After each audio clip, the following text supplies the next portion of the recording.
So we're here to talk through this Battleships puzzle by John Bulten called Radar Range.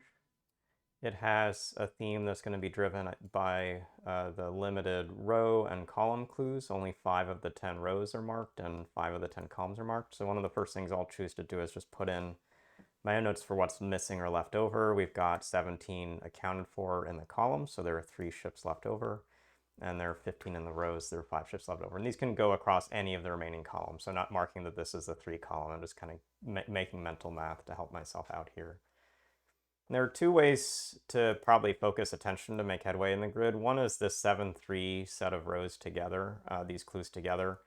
It's the maximum you can ever put into 2 adjacent rows or columns in a 10 by 10 grid is 10 ship pieces. So there's a lot to do with those.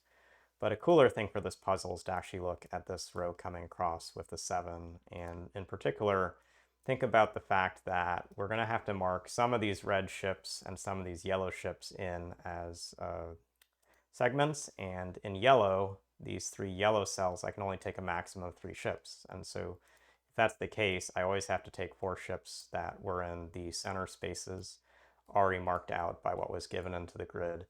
And putting that in, we're going to get, whatever is left for these 3 in these yellow cells, but everything else in the unmarked columns is a C. And on both sides of the grid around those cells, we can mark that off, that these 3 ships are going to be in these 5 yellow cells in some way. And with that marked in, what we now actually have are more constraints, particularly the 7 column now has total of 8 ship places left for it, 1 already given. You can't take all 6 of these, so we'll always take a ship up here. And we're then going to have to take some set of what remains to get a total of 6. There'll be 1 more C in the space, and the rest will be ships. And where this 3 is next to it, what you might have noticed at the start is this is suggesting that there are going to be 3 horizontal ships and 1 big vertical ship. Essentially, if we've got like a split like this with 2 vertical ships, we're never going to have enough space to get 3 horizontal, basically 3 segments to get over into this column. So what that suggests is that this top piece always comes across, 1 of these goes across, and the remaining spaces are going to be taken up by a battleship. So we're going to have 4 vertical and then 1 plus 1 plus 1 equaling 7. And what we now have to think about is, given the clues we have, how do we get a horizontal ship in one of these spots? The horizontal ship is here, it cancels out 2 cells, but that's now going to make this 2 clue impossible to fulfill. So this is instead the battleship up top, horizontal ship down below. We have 3 cells to place for this row and also 3 for this row. Those are fully complete, and that also completes out this column. Now this 2 has to take 1 more ship segment, and that's forced to take this one, and that also finishes out this column.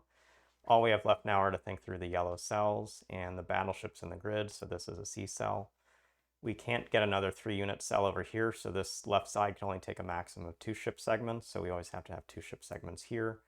Now all the 2-unit ships are placed, so this is off, and this is the last submarine, and we finish the grid. So a pretty fun and creative battleships puzzle. It used the partial sums, and particularly the way we had 3 left over for the unclued columns, that really interacted with the 7 horizontal clue to give a lot of white space in the grid. White space we could use to make these other clues more forcing, particularly this vertical 7 and the horizontal 3s and 2s down below. So through this video, I hope you got a sense of how I see battleships puzzles and use notation to get through them, and we'll see you again soon.